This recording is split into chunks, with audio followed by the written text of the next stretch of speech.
Brought forward loss, जिसे बता रहा था कि any brought forward loss or loss to be carry, brought forward यानी पीछे से लॉस लेके आए हो अगर पिछले साल से, या तो इस साल का लॉस आगे कैरी फॉरवर्ड करने हैं, और वो भी कहाँ से, इनकम फ्रॉम हाउस प्रॉपर्टी में से, तो फिर उसको यहाँ पे अपने इंक्लूड नहीं करेंगे, यूज नहीं कर सकते, यानी मतलब ऐसा ये रिटर्न नहीं फाइल करना है पहले। फिर loss under the head income from house other sources, sorry, फिर अगर रिलीफ, राहत के लिए हमने अप्लाई किया हो, कौन से सेक्शन में, 90 और सेक्शन 91 के अंदर, गवर्नमेंट हमको कई बार क्या इसके अंदर रिलीफ देती है टैक्स बढ़ने से, तो अगर तुमने ऐसा क्लेम किया हो तो सहज फॉर्म तुम भर नहीं सकते। और अगर सेक्शन 57 के अंदर तुमने डिडक्शन क्लेम किया हो, तो यहाँ पे यानी फैमिली पेंशन का है, तो अगर फैमिली पेंशन के रिलेटेड कोई भी चीज में अगर तुमने डिडक्शन क्लेम किया हो तो तुम सर्च फॉर्म फाइल नहीं कर सकते। और कोई भी, ये इंपॉर्टेंट है, टीडीएस कट के अगर तुम्हारे पास डायरेक्टली इनकम आती है, यानी तुम्हारी सैलरी डायरेक्टली टैक्स कट करने के बाद तुम्हारे हाथ में आती है, टीडीएस जिसको बोला जाता है, तो यहाँ पे भी आप सहज फॉर्म फाइल नहीं करोगे।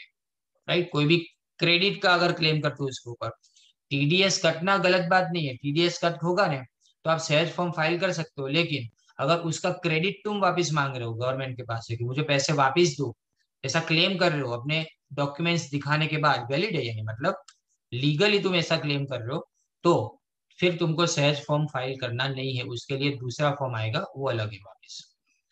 राइट, ये सहज फॉर्म ऐसे HAJ, इसको ITR 1 बोलते हैं अपने। अब सवाल, इसमें क्या क्या डॉक्यूमेंट अटैच करने पड़ेंगे, तो कोई डॉक्यूमेंट इसके अंदर अटैच करने की जरूरत नहीं है। All such documents enclosed with this return form will be detach and return to the person filing the return. Detach यानी अलग कर दी जाएंगे, तुम जितने भी डॉक्यूमेंट उसके अंदर रखोगे ना, सारे डॉक्यूमेंट तुमको वापस दे दिए जाएंगे। इसी का फायदा है, समझे, कि तुम्हारे पास से कोई प्रूफ इतना ज्यादा मांगते नहीं है, तो अगर सहज फॉर्म के अंदर तुम कैटेगराइज हो जाते हो, तुम्हारी गिनती अगर सहज फॉर्म में आ जाती है, तो तुम्हारे लिए ये सब चीजें आसान हो जाएगी, डॉक्यूमेंटेशन बहुत कम हो जाता है, इसका फायदा लेते हैं लोग। राइट, और अगर डॉक्यूमेंट आप सबमिट कराओगे भी ना, तो भी उसको अलग करके तुम्हारे हाथ में वापस थमा देंगे, वो तो खाली फॉर्मेट लेंगे, जो सहज फॉर्म है ना वही लेंगे, दूसरा कुछ आपके पास से लेंगे। अब कैसे इसको फाइल किया जाना चाहिए, तो ये बताया गया है कि इसको इलेक्ट्रॉनिकली फाइल करना है, मतलब वेबसाइट के ऊपर है, साथ में डिजिटल साइन करना है आपको इसको, द वेरिफिकेशन पार्ट, और आपको एक ईवीसी यानी जिसको अपने OTP बोलते हैं ना, वैसा कोड मिलेगा, उससे ऑथेंटिकेट करो, फिर उसमें साइन करो, पेपर जो निकलता है वो प्रिंट आउट निकाल के उसको उसमें अपने साइन करे, यानी मतलब अपने एक्नोलेजमेंट बोलते हैं उसको, यानी मैंने सहज फॉर्म भर दिया है, इसकी गारंटी। और उसको कहाँ पोस्ट करना है आपको, post bag number 1, electronic city office, Bengaluru 56055, वहां पे आपको इसको सबमिट करना है, कर्नाटका। और वो भी कब, 120 दिन के अंदर, यानी 4 महीने के अंदर, ई फाइल करने के 4 महीने के अंदर, नहीं तो आपका जो सहज फॉर्म है ना उसको रिजेक्ट माना जाएगा, आपको वापस भरना पड़ेगा। साथ में in paper form at the designated office of income tax department along with duly sign form ITR 5, this mode of furnishing return is permissible only in case of super senior citizen, 80 years से ऊपर है ना, तो इसको क्या करना पड़ेगा, ITR 5 भी फाइल करना पड़ेगा। ITR 5 यानी कि एक एक्नोलेजमेंट रिसिप्ट है, बराबर नहीं, ये एक्नोलेजमेंट रिसिप्ट कहाँ पे, डेजिग्नेटेड ऑफिस पे दे आओ, बेंगलोर तक पहुंचाने की जरूरत नहीं है, कहाँ दे जाओ, खाली यहाँ पे बड़ौदा की ऑफिस में दे के चले आओ तो भी चलेगा, लेकिन ये किसके लिए, सिर्फ ATS सेट उसके ऊपर से, और इसमें कोई टाइम लिमिट नहीं दी है, कोई भी टाइम पे अपने उसको सबमिट करवा सकते हैं। अब filing out the acknowledgement, only one copy return की जो है ना वो अपने फाइल करनी है, और एक एक्नोलेजमेंट जो है ना ITR 5 का, वो भी शुड बी ड्यूली फाइल, उसको फाइल करना है पेपर फॉर्म के अंदर, हमारे पास खाली एक पेपर फॉर्म में वो एक कॉपी होनी चाहिए उसकी। फिर ऑब्लिगेशन टू फाइल रिटर्न, तो अगर आपकी इनकम 60 ईयर्स से बिलो हो, और अगर आपकी इनकम 2.5 लाख से ज्यादा है तो आपको फाइल करना पड़ेगा। आप 60 ईयर्स से ज्यादा की एज के हो, लेकिन 80 ईयर्स से कम तो 3 लाख से ज्यादा, और अगर 80 से ज्यादा है तो 5 लाख से ज्यादा अगर आपकी इनकम बन जाती है तो आपको फाइल करना पड़ेगा। तो सहज फॉर्म में आपने क्या सीखा, मैं आपको एक बार वापस रिकैपिचुलेट करा देता हूँ। देखो, अगर आपकी इनकम 50 लाख या तो इससे कम है, आप रेसिडेंट एंड ऑर्डिनरी रेसिडेंट हो, आपको इनकम मिलती है सैलरी या तो पेंशन के अंदर से, आपको इनकम मिलती है सैलरी या तो पेंशन के अंदर से, या तो सिर्फ एक हाउस प्रॉपर्टी में से आपकी इनकम आती है तब। उसके बाद में अगर अदर सोर्स से इनकम है तो साथ में ये भी लिखा है कि अगर आप कंपनी के डायरेक्टर हो, या आपके पास अनलिस्टेड इक्विटी शेयर्स है, या आपके पास इस कंट्री के बाहर कोई असेट है जहां से तुमको फाइनेंशियल बेनिफिट मिलता है, या आपके पास कोई साइन करने की अथॉरिटी है कंट्री के बाहर के डॉक्यूमेंट्स को, या लास्ट में आपके पास अगर कोई भी अदर सोर्स से इनकम है लेकिन इंडिया के बाहर की, तो आप सहज फॉर्म नहीं फाइल कर सकते।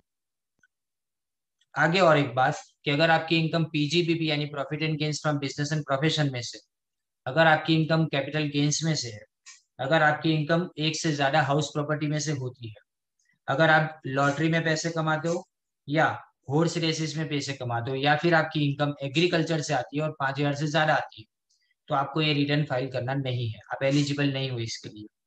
और अगर आप कोई भी क्रेडिट लेना चाहते हो, कोई भी अगर टैक्स वापस लेना चाहते हो, टैक्स में क्रेडिट चाहिए, लॉस है अगर आपको, डिडक्शंस अगर आपको लेना है, रिलीफ चाहिए अगर आपको, ऐसी कोई भी चीज अगर आपको चाहिए, तो आपको ये रिटर्न फाइल करना नहीं है। फिर इसमें आपको कोई भी डॉक्यूमेंट साथ में सबमिट नहीं करने पड़ते हैं, और अगर आप सबमिट करते भी हो ना तो इसको डिटेच करके आपको वापस थमा दिया जाएगा। इलेक्ट्रॉनिकली फाइल करना है, ईबीसी आएगा, आपको इलेक्ट्रॉनिक वेरिफिकेशन कोड मिलेगा, उसका जो एक्नोलेजमेंट है उसकी एक कॉपी आपको बेंगलोर भेजनी है 120 दिन के अंदर, राइट। और आपको साथ में आईटीआर फाइल तब फाइल करना है अगर आपकी एज 80 ईयर्स से ऊपर है, लेकिन वो फाइल करने जाना पड़ेगा आपको रीजनल ऑफिस के अंदर, यानी मतलब बड़ौदा के अंदर जो अलकापुरी में ऑफिस है ना, वही वहां पे आपको जाना है। अब ऑब्लिगेशन कब होता है, तो अगर आपकी इनकम 2.5 लाख से ज्यादा है, 60 ईयर्स से कम की एज, तो 2.5 लाख से ज्यादा इनकम है तो आपको फाइल करना पड़ेगा। 3 लाख से ज्यादा अगर 60 ईयर्स से ज्यादा हो तो, और 80 ईयर्स से ज्यादा हो तो इसको सुपर सीनियर सिटीजन बोला जाता है, उसमें 5 लाख से ज्यादा की। अब अपने आईटीआर फॉर्म नंबर 2 देखते हैं। देखो, दीज इंस्ट्रक्शंस आर गाइडिंग, वही है, वापिस वही चीज आ रही है, देखो तो मैं बता रहा था आगे।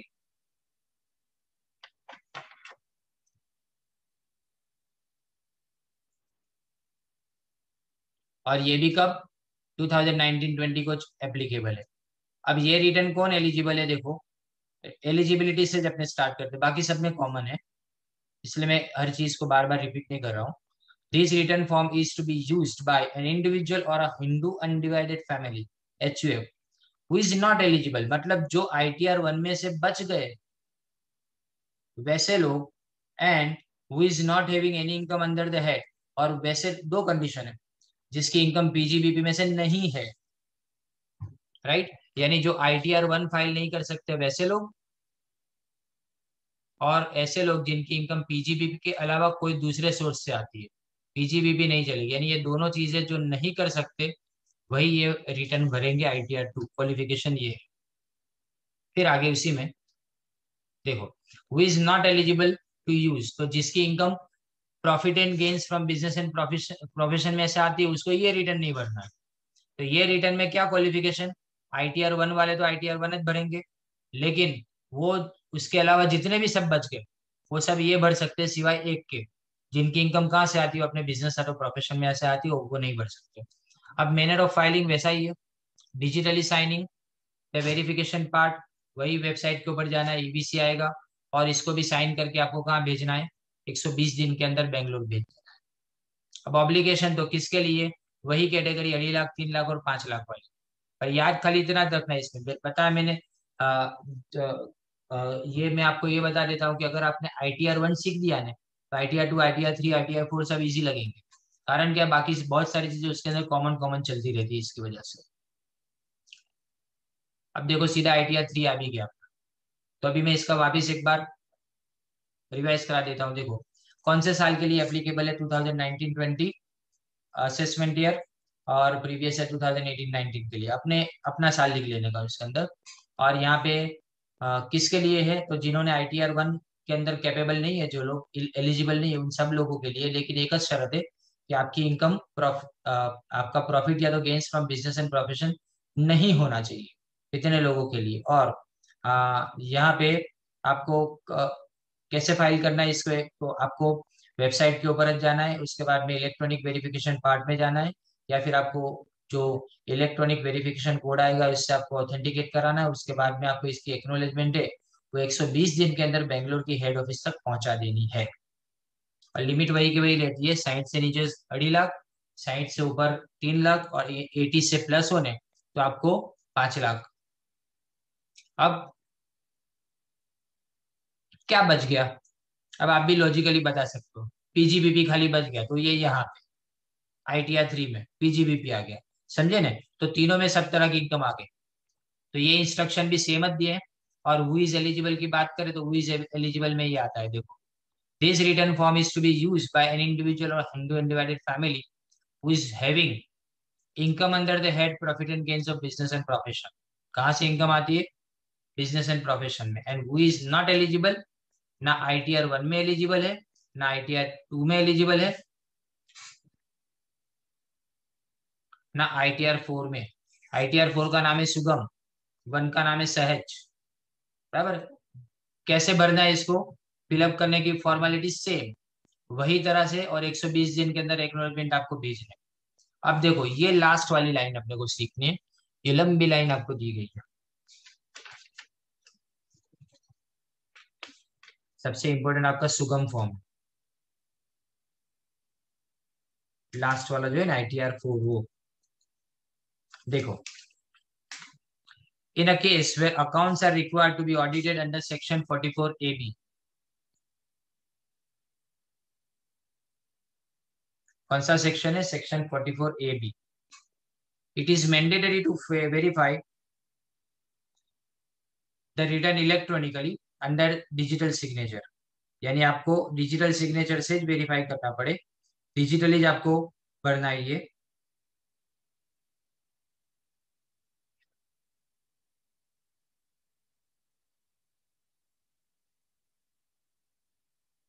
देखो, ये 44AB जो है ना, इसमें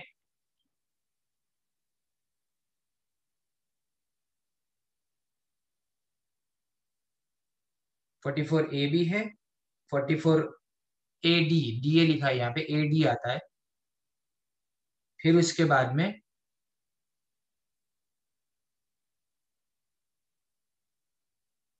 मैं आपको बताऊं, 1 मिनट।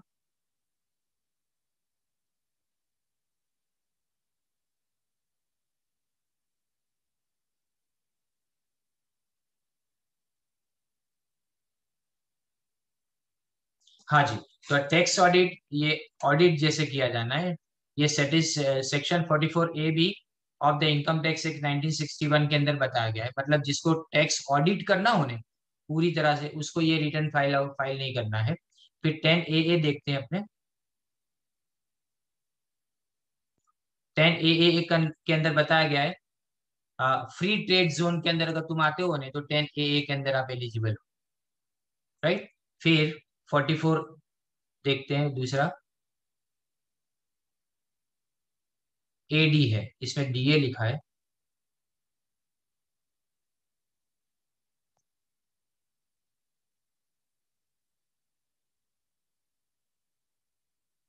यहाँ पे स्मॉल टैक्स पेयर है जिनकी with less than 2 crore of turnover, 2 crore से कम का टर्नओवर है ना, तो वो 8% डायरेक्टली टैक्स भर देंगे अपने टर्नओवर का, और उनको रिटर्न फाइल नहीं करना पड़ता है। 44AD कितना? 8% डायरेक्ट टैक्स। अभी समझो तुम्हारा टर्नओवर समझो 40 लाख, तो ये जो 40 लाख का टर्नओवर है, रिटर्न विटर्न कुछ फाइल नहीं करेंगे, सीधा 40 लाख के ऊपर 8% भर दो। 8 चौक 32 यानी 3,20,000, दैट्स इट, खत्म। ये डायरेक्टली भर देना है, बराबर नहीं? और अगर तुम समझो सबकी सब रिसीट बैंक से लेते हो, यानी चेक से लेते हो टोटल टर्नओवर की, तो 6% टैक्स भरने का आएगा। कितना टैक्स भरने का आएगा? 6% आएगा, ओके। ये 44AD है। फिर उसके बाद में 50B देखते हैं।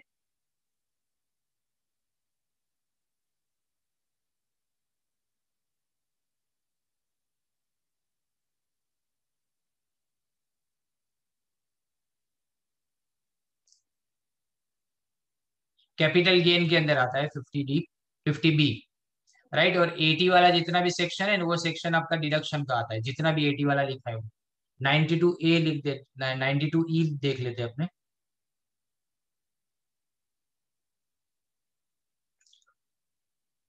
इंटरनेशनल ट्रांजेक्शन करने वाले के लिए है ये 92E, फिर 115JB।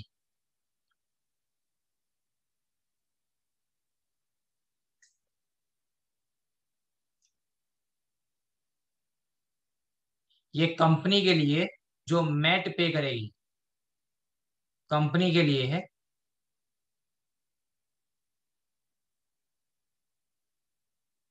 मिनिमम ऑल्टरनेटिव टैक्स जिसको बोला जाता है, जो मैट पे करेंगे उसके लिए ये क्लॉज दिया गया है।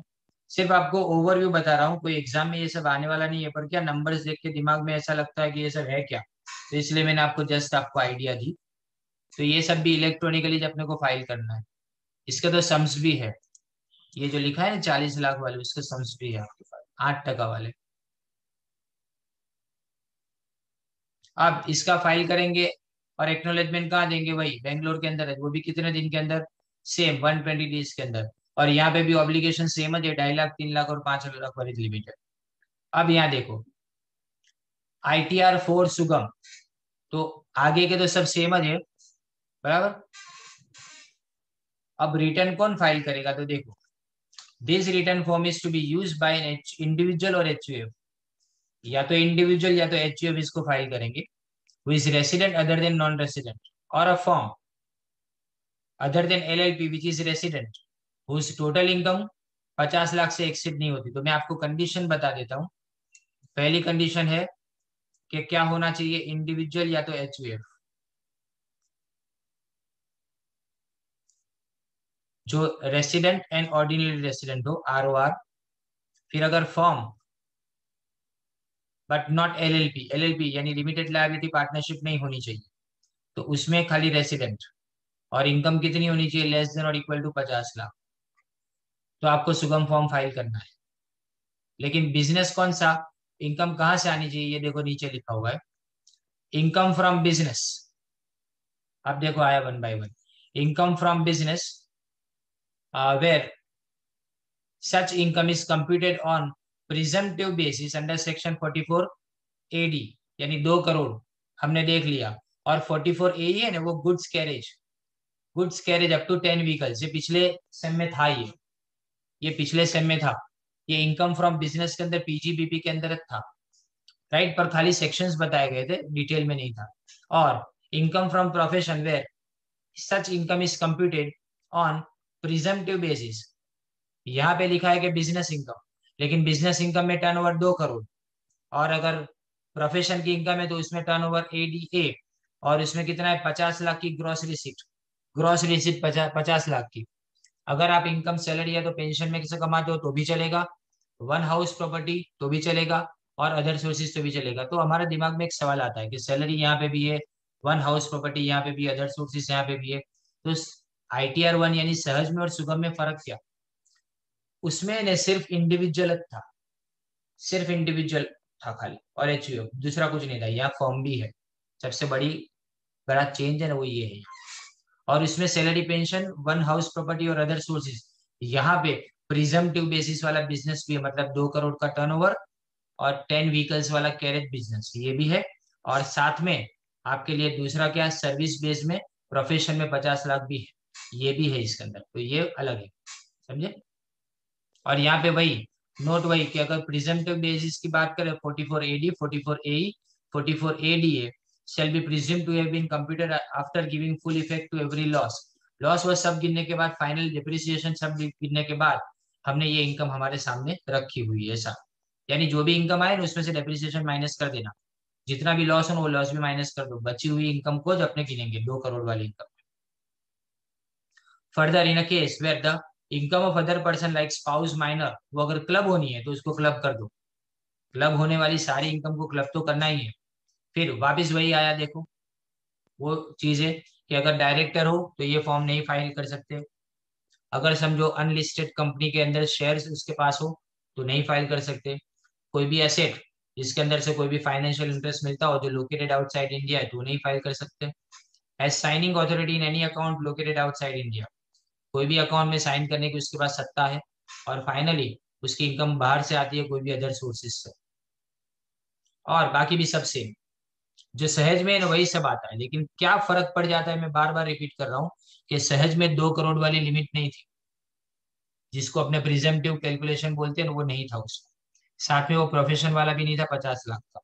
यहाँ पे ये एडिशनल है, और उसमें फॉर्म और एलएलपी नहीं होती थी, यहाँ पे फॉर्म एंड एलएलपी है। तो यहाँ पे भी PGBP which is not required to be computed, तो पीजीबीपी नहीं, कैपिटल गेम नहीं, एक घर से ज्यादा घर से अगर इनकम होती है वो नहीं, विनिंग फ्रॉम लॉटरी नहीं, हॉर्स रेसिस की इनकम नहीं, बीबीडीए और 115 बीबीई की इनकम नहीं, 5A वाली भी नहीं, और 5 हजार से ज्यादा अगर एग्रीकल्चर इनकम होता है वो भी नहीं। फर्दर अगर तुम कोई भी रिलीफ क्लेम करते हो ना टैक्स, सेम टू सेम सहज में जो है वही सारी की सारी क्लेम्स अगर तुमने क्लेम क्लेम किया कोई भी रिलीफ को, तो फिर तुम एलिजिबल नहीं हो इस फॉर्म को भरने के लिए। अब सुगम फॉर्म जो है ना वो मैंडेट, अब ध्यान देना ये वाला पैराग्राफ, सुगम फॉर्म मैंडेटरी नहीं यानी कंपलसरी नहीं है। Form ITR4 is a simplified return form to be used by any assessee at its option, यानी मतलब मैं चाहूं तो सुगम फॉर्म भरूं, बाकी मेरे लिए नॉर्मल फॉर्म तो है, right. And at his option if he is eligible to declare profit and gains from business and profession on presumptive basis, वापिस आ रहा, प्रिजम्पटिव बेसिस के ऊपर 2 करोड़ 50 लाख वाला, 44AD 44ADA और 44AE। इसमें याद रखना है कि 44AD किसके लिए, 2 करोड़ की लिमिट बिजनेस में, प्रोफेशन में लिमिट के लिए 44ADA है और लिमिट कितनी है 50 लाख की, और 44AE जो है ना वो कैरेज बिजनेस के लिए 10 से ज्यादा व्हीकल आपके पास नहीं होने चाहिए। तो however, in case the SSE keeps and maintains all books of accounts and other documents referred to section 44A and also gets his account audited, देखो 44AA और AB दोनों में अगर मैं ऑडिट करवाता हूँ ना, तो मेरे लिए ITR4 मैंडेटरी नहीं है, मेरे लिए कंपलसरी नहीं है। मैं चाहूँ तो सुगम फॉर्म भराऊं, नहीं तो नॉर्मल फॉर्म 44AA या तो 44AB के अंदर भरवा सकता हूँ। यानी मतलब ये हुआ कि ये फॉर्म कंपलसरी नहीं है, इसमें भी कोई भी चीज आपको देना नहीं है, कोई भी चीज आपको देने की जरूरत नहीं है, मतलब कोई भी डॉक्यूमेंट आपको सबमिट नहीं करना है।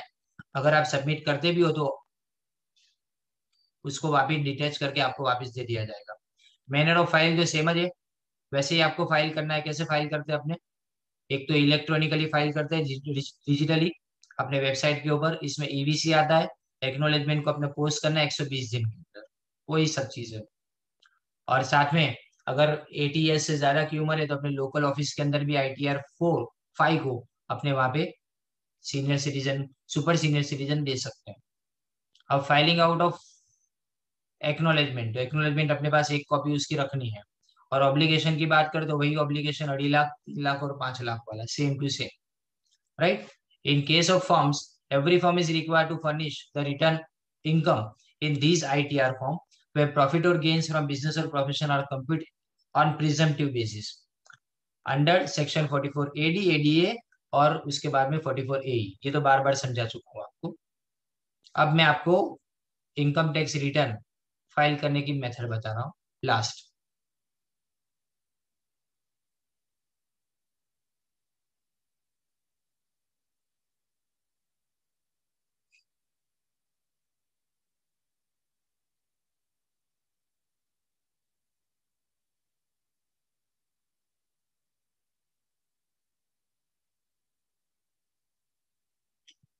ये रहा देखो आपका फॉर्मेट।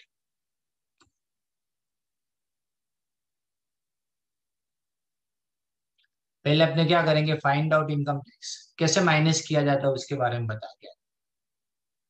देखो find out income tax, income tax find out करना तो मैं आपको फर्स्ट मिनट के अंदर समझा चुका हूँ कैसे इनकम टैक्स फाइंड आउट करना है। सरचार्ज और हेल्थ सेस भी आपने 4 टका आपने देखते हो उसके अंदर। फिर उसमें ऐड करेंगे इंटरेस्ट एंड फी। अब इंटरेस्ट एंड फी के हेड कितने, देखो पहले तो 234A, अगर तुम इनकम टैक्स का सबमिशन लेट करते हो ना तो ये चार्ज देना है, लेट फीस है ये आप। फिर लेट फीस के ऊपर इंटरेस्ट, लेट फीस का interest and interest under section 234B for non payment or short payment of advance tax. अगर तुमने एडवांस टैक्स टाइम पे नहीं भरा, एडवांस टैक्स किसको भरना पड़ता है, 20 लाख से ज्यादा टर्नओवर वाली सारी कंपनीज को भरना पड़ता है, राइट। तो अगर तुमने एडवांस टैक्स टाइम पे नहीं भरा तो भी आपको इंटरेस्ट उसके ऊपर का देना है। interest under section 234C for non payment or short payment of different installment of advance tax. पूरा एडवांस टैक्स अधूरा भरा है तो भी, और अगर इंस्टॉलमेंट अगर बराबर नहीं भरे तो उसका interest. Fee under section 234F for late submission of return of income, total tax income, यानी अगर रिटर्न में लेट फाइल करता हूं तो उसकी भी फीस है, राइट. और उसके बाद में ये सब मिला के total tax interest and fees आ जाती है. अगर मैंने उसमें से एडवांस टैक्स पे किया हुआ है, टीडीएस माइनस हो गया है, टैक्स डिडक्टेड एट सोर्स जिसको बोलते हैं, टैक्स कलेक्टेड एट सोर्स, तो इसके बाद में मैट, फिर उसके बाद में एक 115JA और alternative minimum tax credit section 115JD, और कोई भी रिलीफ हो, जितनी भी रिलीफ हो माइनस करने का, जितना भी हो सब माइनस कर दो, तो फाइनली तुम्हारा सेल्फ असेसमेंट से टैक्स पेबल आया 140A के अंदर. ये तुम्हारा चार्ट है पूरा. इस तरह से अपने क्या करेंगे, टोटल इनकम फाइंड आउट करके उसके ऊपर टैक्स गिनते हैं. फीस कितने टाइप की है टोटल, टोटल फीस और इंटरेस्ट 4 टाइप के. 234A किसके लिए, अगर तुमने रिटर्न लेट फाइल किया तो उसके ऊपर का इंटरेस्ट. दूसरा, अगर तुमने एडवांस टैक्स कम पे किया है तो उसके ऊपर का इंटरेस्ट. तीसरा, अगर तुमने एडवांस टैक्स के इंस्टॉलमेंट कम पे किए तो उसके ऊपर का इंटरेस्ट. और चौथा, तुमने अगर रिटर्न सबमिट लेट किया, लेट अगर रिटर्न सबमिट किया तो उसके ऊपर की फी, ये इंटरेस्ट नहीं ये फी है, उसमें से माइनस क्या होगा, सारा advance tax, TDS, mat, 115JA, उसके बाद में alternate minimum tax credit, relief जितनी है वो सब माइनस होगी. जितना भी माइनस होगा उसके बाद में सेल्फ असेसमेंट से अपने को ये मिल जाएगा, इतना टैक्स हमारा.